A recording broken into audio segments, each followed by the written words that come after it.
Assalamualaikum warahmatullahi wabarakatuh. Tabi pun, apa kabarnya anak-anak hari ini? Alhamdulillah jika semua dalam keadaan sehat walafiat. Baiklah, sebelum kita memulai pelajaran hari ini, marilah kita terlebih dahulu berdoa menurut agama dan kepercayaan masing-masing. Berdoa dimulai.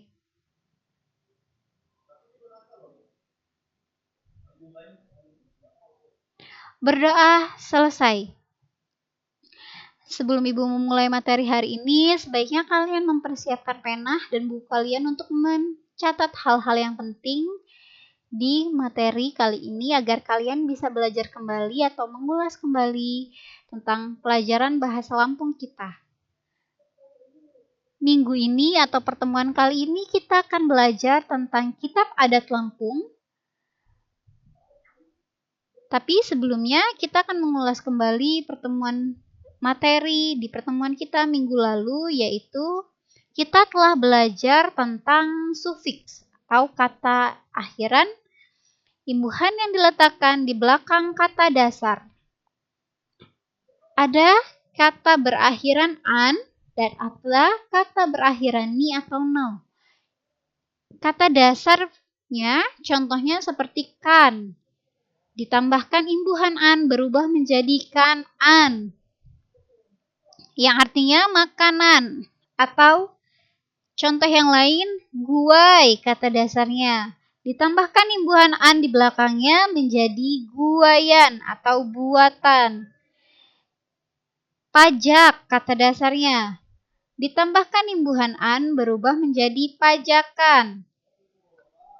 Dan kata berimbuhan ni atau nau yang memiliki makna kepemilikan atau sifat.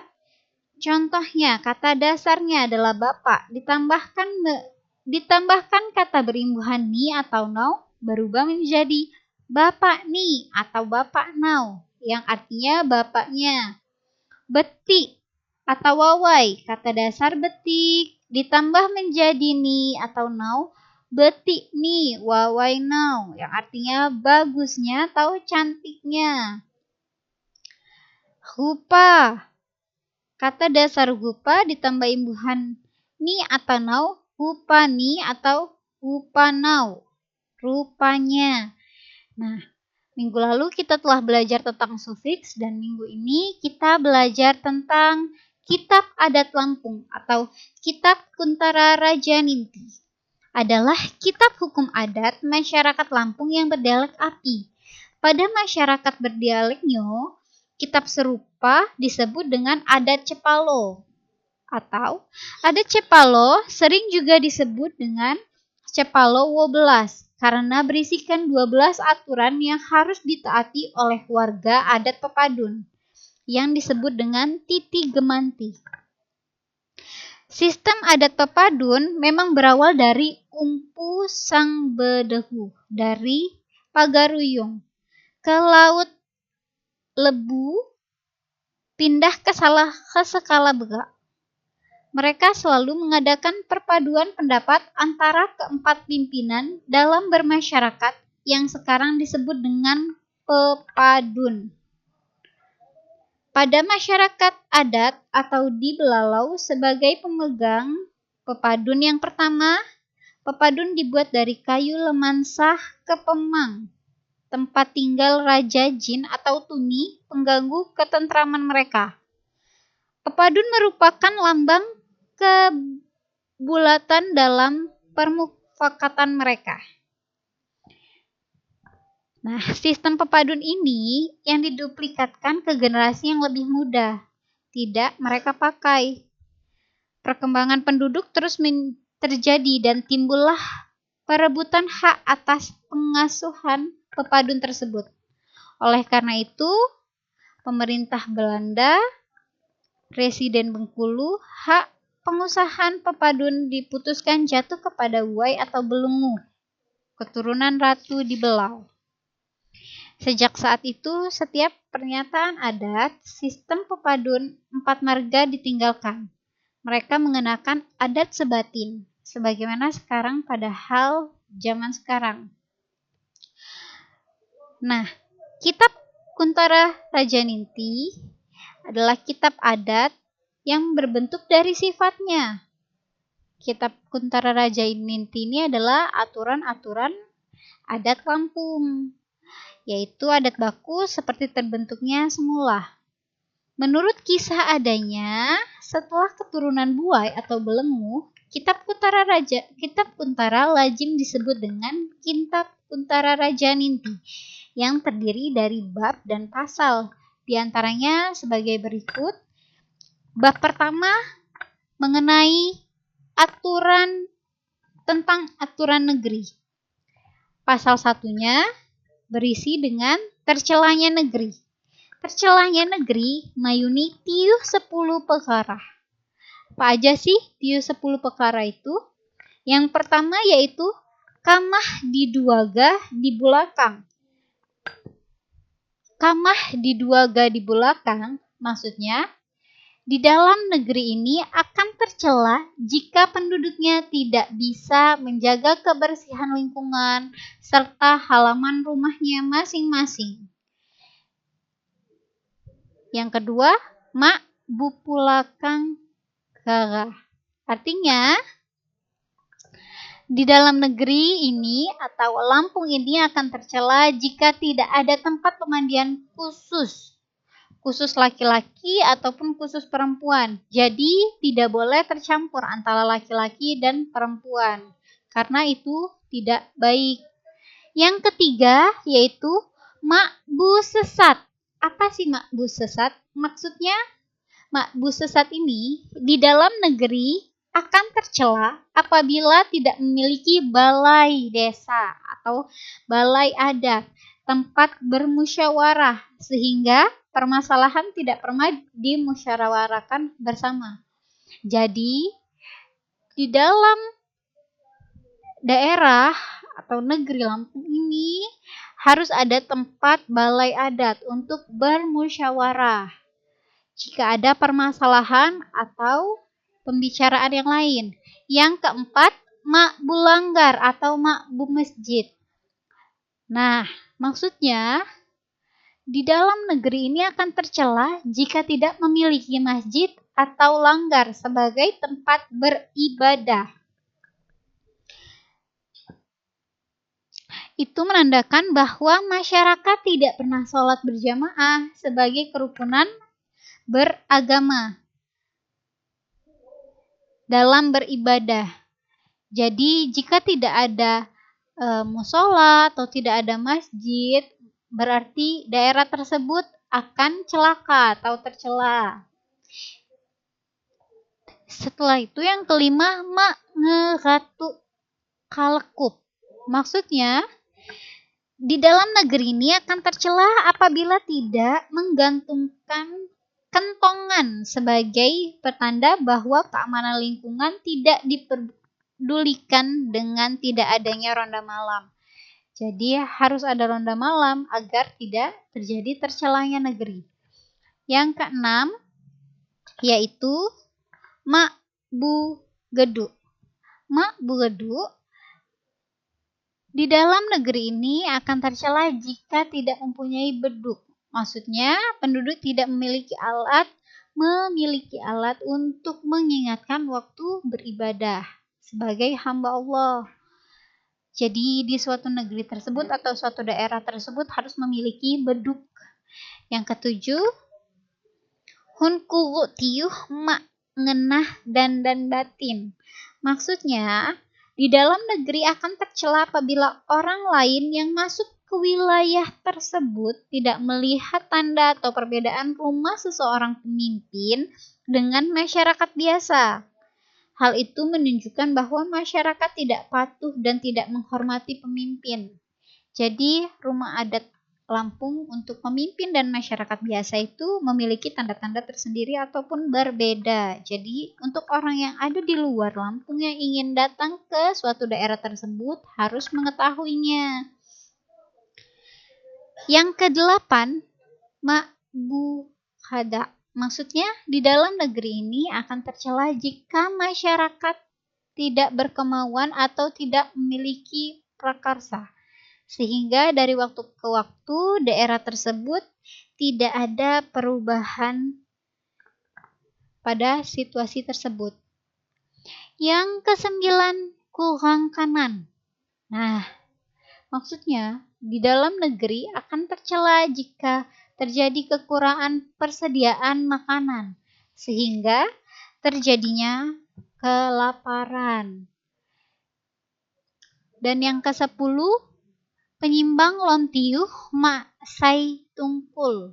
Maksudnya di dalam negeri akan tercela jika para pemimpin dalam wilayah negeri tersebut sudah tak seia kata. Arti lain adalah mereka saling menonjolkan diri sendiri dan tidak peduli dengan pimpinan lainnya, bahkan saling bermusuhan. Jadi misalnya penyimbang satu dan penyimbang lainnya lebih sombong, itu membuat negeri atau daerah tersebut celaka atau tercelah. Dan pasal kedua berisi tentang berbahagianya negeri. Senangnya negeri 6 perkara. Ada 6 perkara. Apa saja sih? Yang pertama, cawa sai 10 sudi cukup. Cawa sai 10 sudi cukup maksudnya atau pemahamannya yaitu kata 1 dari 10 itu cukup. Artinya, suatu negeri akan berbahagia jika penduduknya dalam memecahkan suatu masalah tidak bertele-tele atau terlalu banyak kiasan, serta terlalu banyak pembicaraan yang tidak bermanfaat atau tidak berpenting. Jadi kita saat menyelesaikan masalah harus fokus kepada masalah tersebut dan tidak perlu bertele-tele. Yang kedua, muli menghanai lamen ranta sapu. Maksudnya bujang gadis yang rajin bekerja. Hal tersebut sangatlah baik karena jika mereka menjadi generasi penerus kader yang kreatif dan tidak malas, maka masa depan daerah atau bangsa ini akan lebih bagus atau akan lebih cerah. Yang ketiga, ranjani sabar. Rajanya sabar. Artinya adalah seseorang pemimpin harus arif dan bijaksana dalam menghadapi masyarakat yang beraneka ragam. Jadi pemimpinnya harus sabar dalam menghadapi masyarakat-masyarakatnya atau rakyat biasa. Dia juga harus selalu sabar dalam memimpin. Nah, dan yang keempat yaitu anak buah makai karian.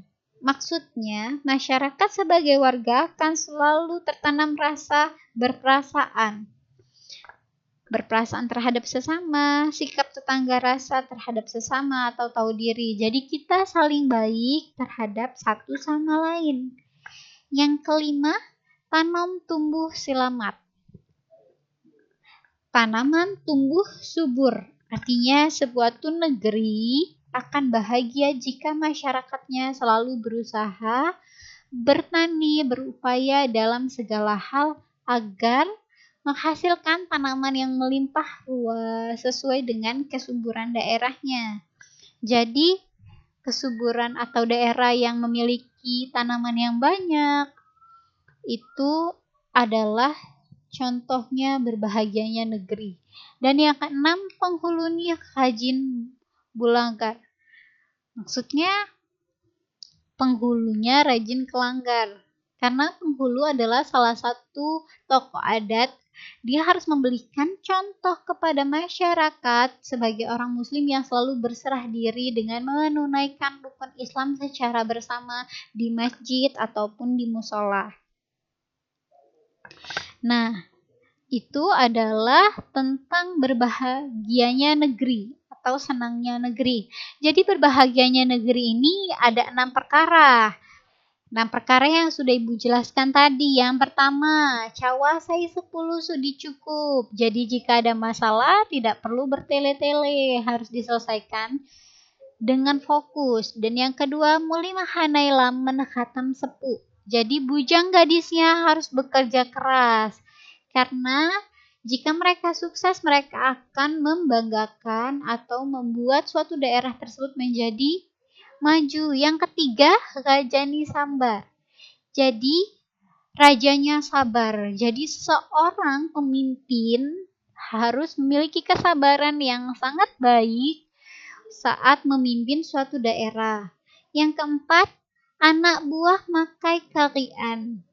Maksudnya, masyarakat harus berprasangka baik kepada tetangganya ataupun kepada orang lain, harus saling menyayangi satu sama lain. Yang kelima, tanam tumbuh silamat. Jadi tanaman tumbuh subur di suatu negeri tersebut memiliki ciri berbahagianya negeri. Dan yang keenam, penghulu nih rajin ke masjid, memberikan contoh kepada masyarakat lain untuk menunaikan rukun Islam secara bersama-sama. Dan pasal yang ketiga, ya ini sejatani pemukiman. Rajan himbul 5 perkara. Sejatani permukiman ada 5 perkara. Yang pertama, nemui kok hun tandang, tawa himpun maku, utua himpunan tahlui. Artinya, suatu negeri akan bangga bila didatangi oleh orang yang bertandang ke negeri itu untuk mencari kebutuhan yang banyak berupa hasil bumi, hewan ternak, ayam, telur, dan sebagainya. Hal tersebut menunjukkan bahwa negeri itu makmur dalam segala hal. Jadi jika ada seseorang yang ingin mencari hasil bumi kita, seperti sayuran, tanaman, ternak, dan lain-lain, berarti menunjukkan bahwa daerah tersebut adalah daerah yang makmur. Yang kedua, kalalan cunham di iwawai iwadara. Maksudnya, pengairan yang mengalir mengandung banyak ikan. Artinya, pelestarian sungai akan menghasilkan ikan yang banyak, menambahkan kemakmuran negeri. Jadi kita akan bangga jika sungai-sungai kita banyak ikan. Dan yang ketiga, ingoman duhaga bersih di bah lambung pukalan daros.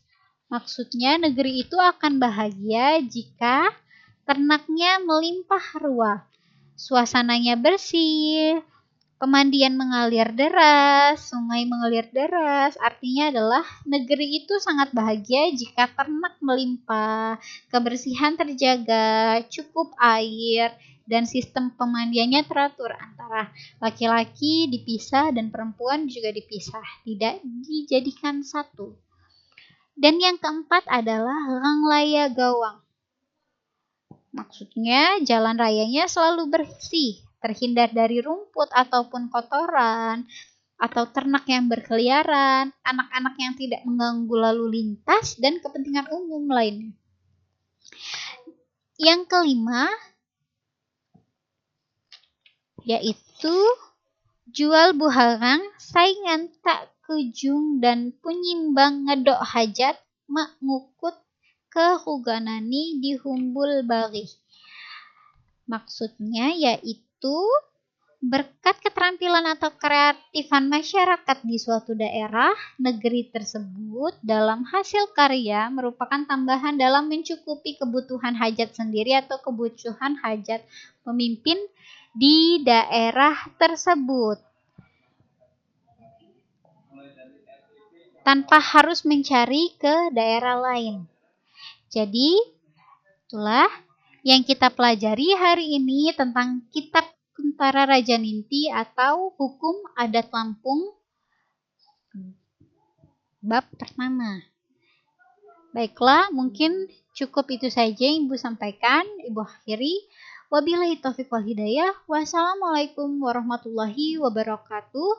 Jangan lupa untuk mengerjakan tugas-tugas dan soal-soal berikut ini. Ada 3 soal. Yang pertama, sebutkan dan jelaskan pasal 1 di Kitab Kuntara Raja Ninti. Yang kedua, sebutkan dan jelaskan pasal kedua di Kitab Kuntara Raja Ninti. Dan Yang ketiga, sebutkan dan jelaskan pasal 3 di Kitab Kuntara Raja Nimpi di buku catatan dan dikumpulkan. Terima kasih.